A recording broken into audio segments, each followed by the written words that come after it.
Assalamualaikum warahmatullahi wabarakatuh. Alhamdulillahirabbil alamin. Asyhadu an la ilaha illallah wa asyhadu anna Muhammadar Rasulullah. Raditu billahi rabba wa bil islami dina wa bi Muhammadin nabiyya wa rasula.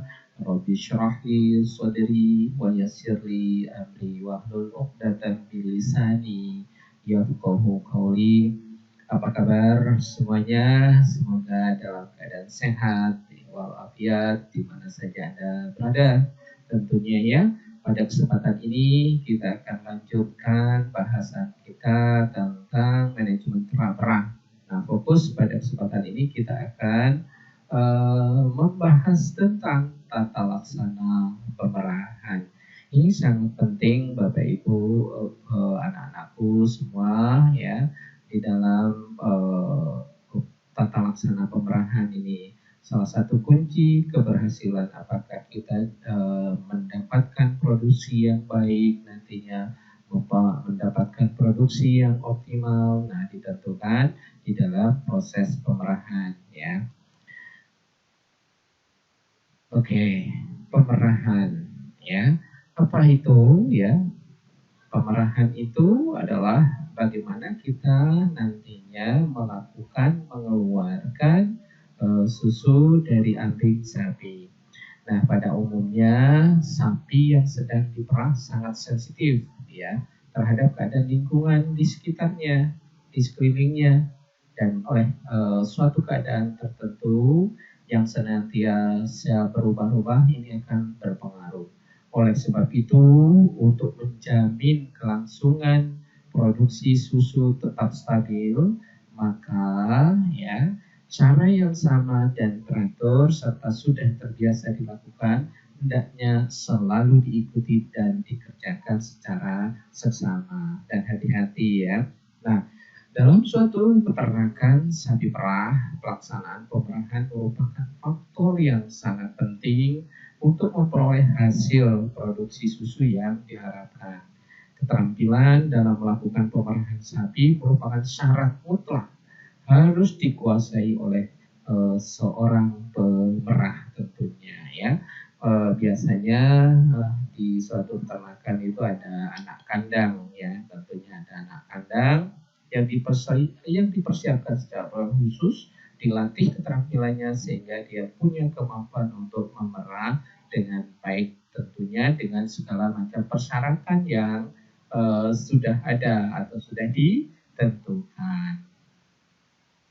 Apabila terjadi kesalahan di dalam teknis dalam melakukan pemerahan dapat mengakibatkan menurunnya hasil produksi susu, dan ini amat fatal ya bagi usaha peternakan terutama di sapi perah. Nah, ada beberapa hal yang perlu diperhatikan dalam melakukan pemerahan ini ya. Yang pertama, pelaksana pemerahan harus bebas, harus sehat dan terhindar dari penyakit seperti TBC atau penyakit menular lainnya.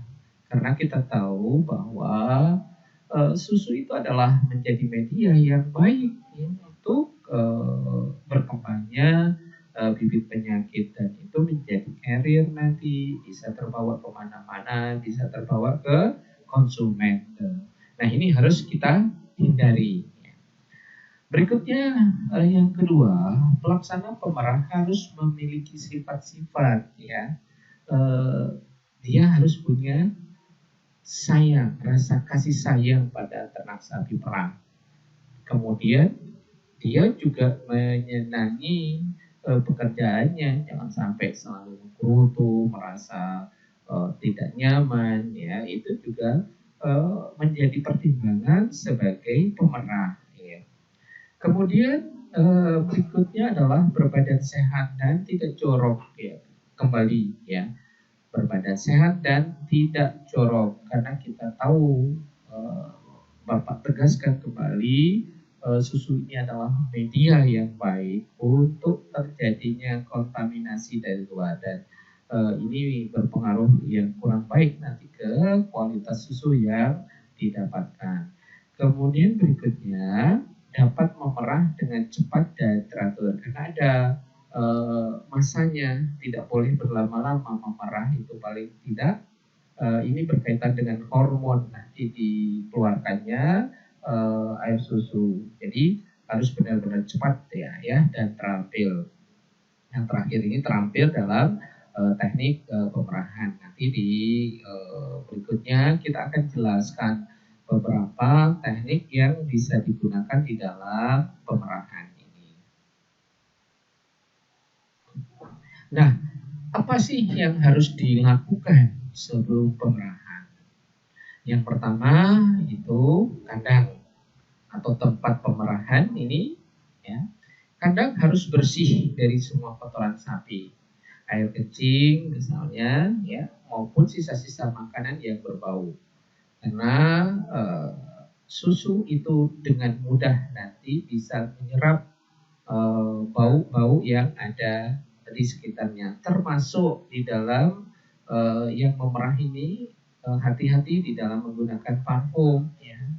Kalau parfumnya terlalu menyengat, yang bisa nanti berakibat terkontaminasinya air susu yang diproduksi. Demikian pula tempat atau ruang pemerahan harus dalam keadaan bersih sebelum dipergunakan. Hal ini dimaksudkan oleh karena susu merupakan bahan makanan yang mudah menyerap bau-bauan di sekitarnya. Oleh karena itu, ya untuk menghindarkan hal-hal tersebut, kandang atau tempat pemerahan harus dalam keadaan bersih sebelum dipakai tentunya. Nah, sekarang ternaknya sendiri. Sebelum diperah, ternak harus dibersihkan terlebih dahulu. Hal ini dimaksudkan agar susu yang dihasilkan akan sehat dan bersih tentunya, ya. Jadi ternaknya harus bersih dulu, ya. Kemudian pada waktu membersihkan sapi, terutama pada daerah lipatan paha, ambing dan puting harus bersih agar kotoran atau bulu-bulu ambing tidak akan mencemari air susu pada waktu diperah nantinya. Nah, yang ketiga, ya, untuk menjaga ketenangan sapi ya, pada saat diperah, maka sebelum pemerahan bisa dilakukan, sapi ini sebaiknya dimandikan terlebih dahulu. Itu beberapa hal yang berhubungan dengan ternak sebelum dilakukan pemerahan. Nah, ketenangan sapi pada waktu pemerahan mutlak diperlukan. Jadi dia butuh suasana yang tenang, yang baik, ya. Sebab sapi yang tenang pada waktu diperah akan memudahkan keluarnya air susu, dan juga sapi yang tenang akan mudah penanganannya daripada sapi yang terganggu, misalnya tidak nyaman, itu akan susah di dalam proses penanganannya, terutama di dalam proses pemerahan nantinya. Kemudian sapi sebelum diperah, ambing harus dicuci terlebih dahulu, sekaligus ini sebagai rangsangan terhadap keluarnya air susu. Juga dimaksudkan untuk mengurangi pencemaran kuman ke dalam air susu, sehingga susu yang dihasilkan tidak mudah rusak atau mudah basi, ya. Yang keenam, apalagi yang dilakukan? Ya, apabila ada beberapa sapi yang kurang tenang, seperti sering mengibaskan ekor atau sering menendang pada waktu diperah, maka perlu pengamanan, ya, yang harus dilakukan seperti, ya, diikat ini pengikatan ekor dengan salah satu kaki, dengan salah satu kaki belakang tentunya, ya, atau tiang ya juga boleh juga, ya. Hal ini perlu dilakukan agar sapi tidak dapat mengibaskan ekornya pada waktu diperah, sebab akan mengganggu pemerahan di mana kotoran yang terdapat pada ekor atau badan sapi dapat mencemari susu di dalam ember tempat penampungan susu tersebut. Nah, untuk sapi yang sering menendang, maka perlu dipasang alat anti kick, ya, anti tendangan ini, yaitu alat yang dapat dikaitkan pada paha bagian atas dengan punggung sapi. Atau kalau tidak ada alat tersebut, dapat dilakukan dengan pengikatan berbentuk angka 8 pada kedua belah kaki belakangnya.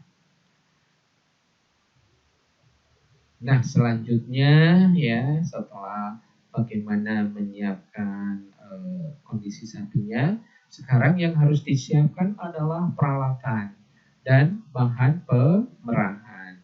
Alat-alat pemerahan seperti ember, ember perah, milk can, saringan, takaran susu ya, sebelumnya harus disiapkan dalam keadaan yang bersih. Bahan-bahan pemerahan seperti vaselin ya, atau minyak kelapa, margarin, kertas tisu, lap untuk puting susu, dan bahan antiseptik atau biosit, sabun deterjen, juga peralatan pelaksanaan pemerahan seperti untuk dudukan ya, ada dengklik kalau bahasa Jawa, ada cengkok namanya, ya mungkin di istilah beberapa daerah beda-beda. Kemudian pakaian pemerahan ya, itu harus bersih, jangan seperti model setiap hari dipakai terus ininya baju pemerahan tetapi tidak dicuci. Kalau bisa setiap hari ganti ya. Kemudian tidak kalah pentingnya adalah topi dan lain-lain harus disiapkan terlebih dahulu sebelum masuk ke kandang. Ini beberapa contoh ya di dalam gambar itu bagaimana menyiapkannya. Nah, sekarang kita akan bahas tentang cara pemerahan ya. Pemerahan dapat dilakukan dengan beberapa cara ya. Kalau misalnya di perusahaan yang besar, biasanya pemerahan itu sudah menggunakan mesin perah. Di Indonesia, pemerahan dengan menggunakan cara ini masih sedikit ya. Mungkin ada di beberapa tempat yang sudah mereka membentuk koperasi atau kelompok. Mengingat peternakan sapi perah pada umumnya dalam skala kecil kalau di Indonesia. Sedangkan untuk negara-negara maju yang pengelolaan peternakannya cukup besar, hampir semuanya sudah menggunakan mesin perah. Nah, untuk target ke depan misalnya untuk pengembangan memang arahnya agar lebih steril, kita pelan-pelan nanti akan menggunakan mesin perah ya. Nah, cara kerja dengan menggunakan mesin perah ini hampir sama saja sebetulnya dengan pemerahan pakai tangan.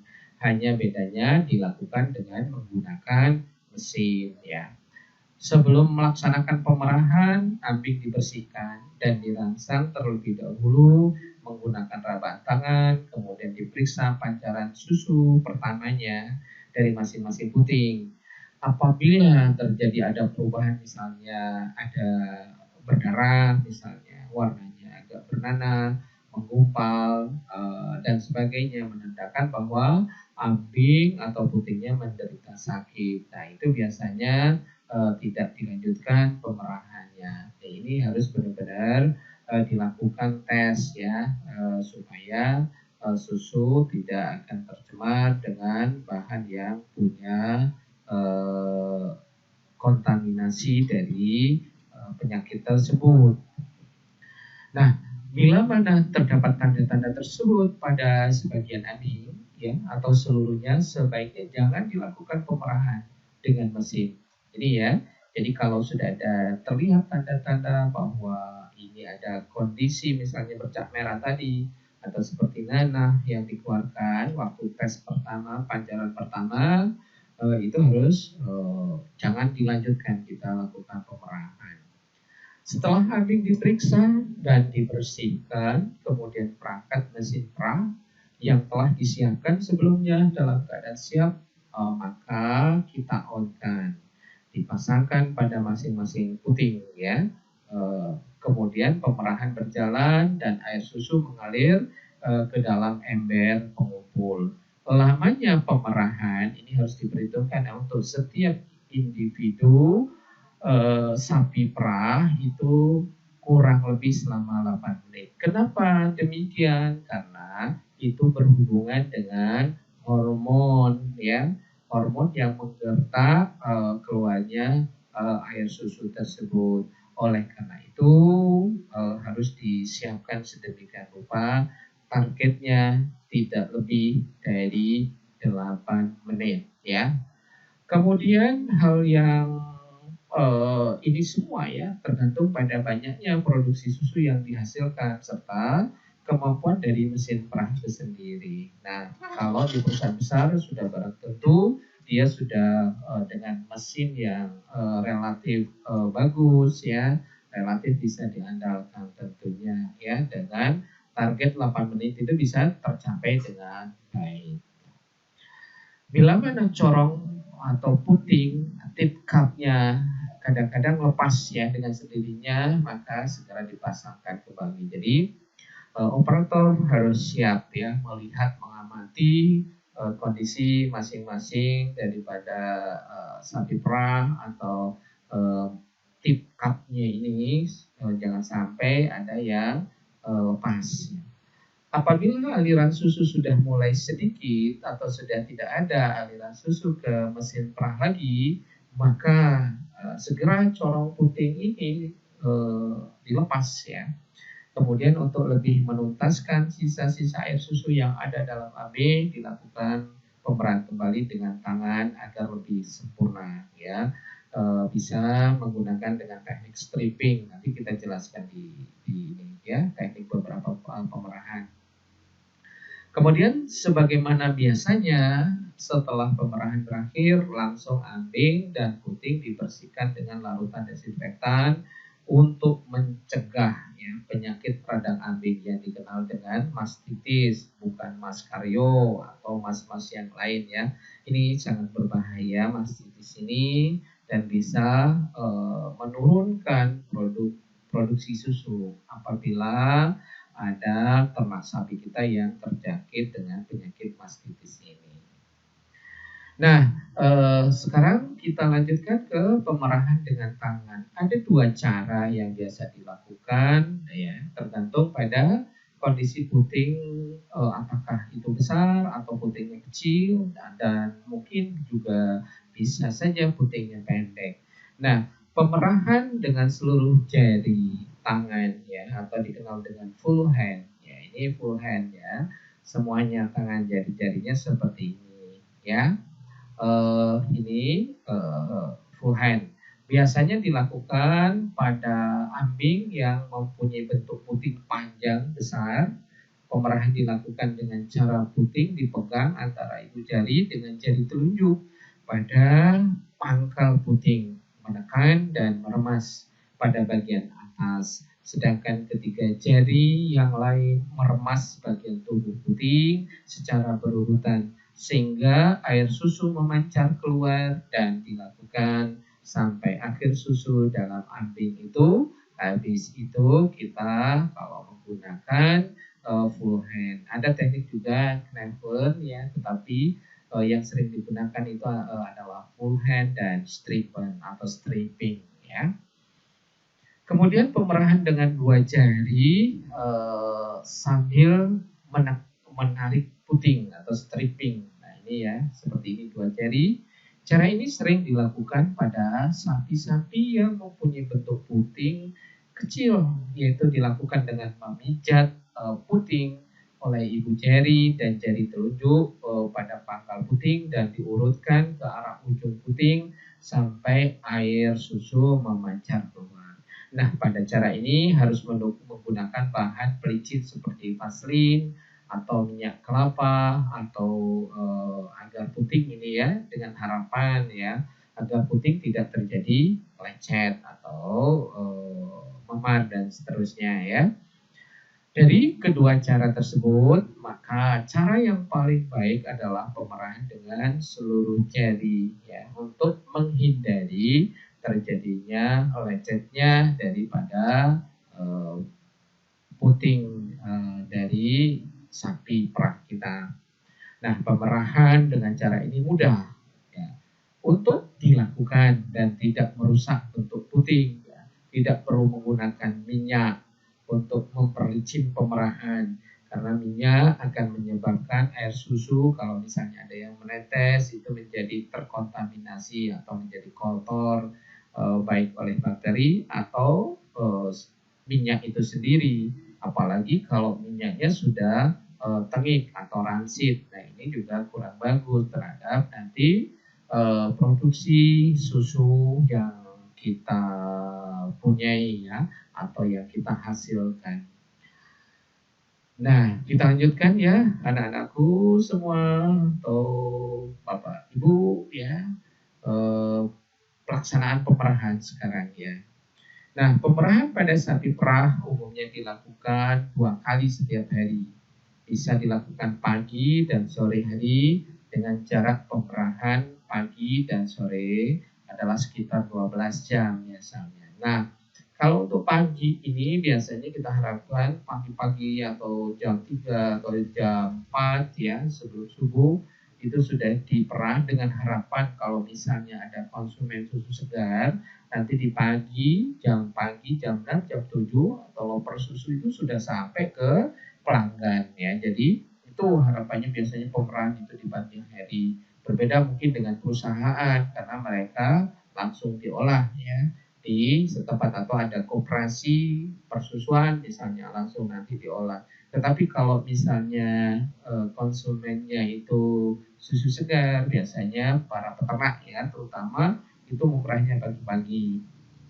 Jadi setelah diperah mereka akan mengantar ke pelanggannya atau konsumen dalam bentuk susu segar. Nah, setelah semua peralatan kandang sapi juga yang dibersihkan dan pemerahnya sudah dalam keadaan siap dan bersih, maka pelaksanaan pemerahan dilakukan dengan menggunakan tangan penuh ke 5 jari ataupun dengan menggunakan mesin perah segera dilaksanakan. Nah, pelaksanaannya bagaimana? Nah, ini harus berurutan secara teratur ya. Pertama yang harus dilakukan apa? Kita harus merangsang seluruh permukaan ambing dengan rabaan yang halus ya, seolah-olah ya ada pedet yang mau minum atau mimik susunya tersebut, seolah-olah ada pedet yang akan menyusui ya. Kemudian keringkan ambing dengan lap kering atau tisu ya supaya tidak ada sisa-sisa mungkin dari air atau sisa-sisa yang lain ya, kotoran yang lain. Selanjutnya adalah oleskan vaselin atau minyak kelapa secukupnya ya, tidak boleh berlebih pada puting, keempat putingnya. Kemudian periksa pancaran susu pertama dari masing-masing puting tersebut. Setelah itu ember diletakkan di bawah ambing dan akan siap ya menampung seluruh pancaran air susu. Lakukan pemerahan dengan tenang ya, dengan penuh kasih sayang, dengan penuh perasaan sampai semua air susu keluar dengan tuntas ya. Sebelum pemerahan berakhir, bila mana perlu puting diperah kembali dengan cara pemerahan 2 jari atau stripping sehingga air susu habis sama sekali.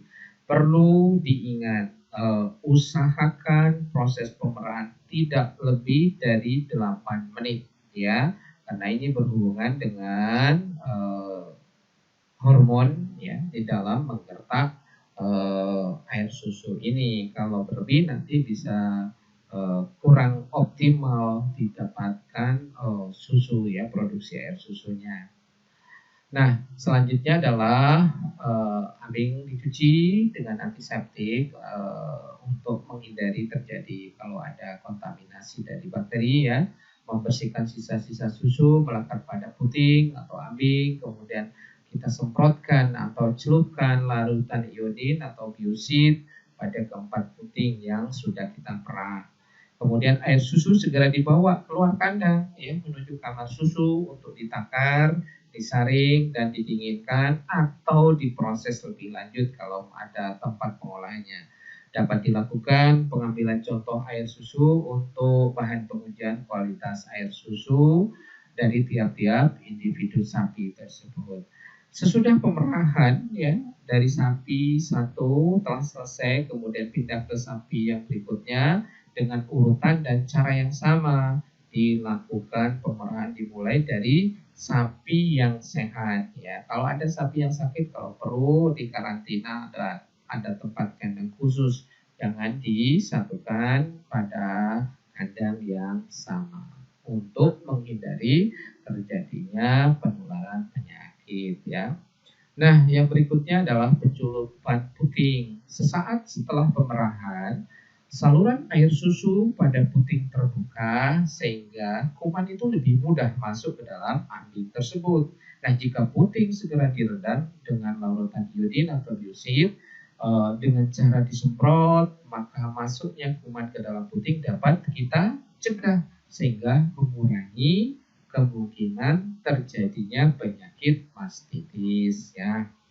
Kemudian penggunaan larutan iodin atau biosit untuk menghapus hamakan atau menyuci hamakan pada puting adalah 1 cc biosit diajari dengan 25 cc air bersih, bisa menggunakan Aquades ya, kalau lebih bagus itu kalau ada Aquades ya. Kemudian larutan biosit tersebut dapat digunakan berulang-ulang selama larutan ini masih bersih ya. Setelah kegiatan pelaksanaan pemerahan telah selesai, maka semua peralatan pemerahan harus dibersihkan, dicuci dengan sabun deterjen, dijemur dan ditempatkan pada rak-rak dengan posisi dibalik di tempat yang bersih. Nah, apa yang dilakukan berikutnya? Yaitu tadi ya, pembersihan alat-alat pemerahan ya. Segera setelah selesai pelaksanaan pemerahan, semua peralatan yang telah digunakan dalam pemerahan untuk dibersihkan dan dicuci ya. Sebagai berikut ada tahapannya. Bersihkan semua alat-alat pemerahan dengan air hangat, gunakan deterjen ya. Kita tidak menyebutkan merek, yang penting ada alat atau di antiseptik ya secukupnya, dan masukkan ke dalam ember untuk diencerkan dengan air dan aduk-aduk sampai berbusa.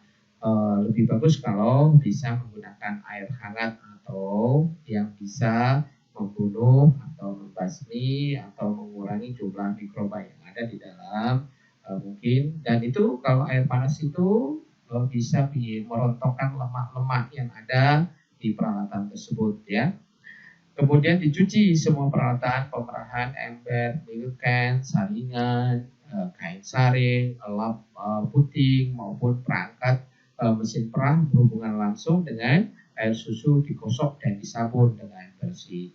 Kemudian selanjutnya dibilas semua peralatan pemerahan yang telah digosok dan disabun dengan air bersih. Kalau bisa air mengalir ya, sampai sisa-sisa kotoran maupun air sabun itu hilang semuanya, benar-benar nanti bersih peralatan yang kita pakai.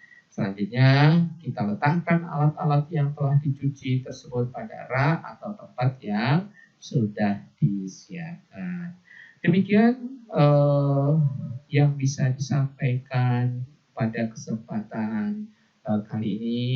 Mudah-mudahan Anda semua di mana saja Anda berada dalam keadaan sehat walafiat, tetap bersemangat untuk melaksanakan amanah perkuliahan yang kita sepakati bersama. Kita akhiri ya dengan membaca Alhamdulillahirabbil alamin.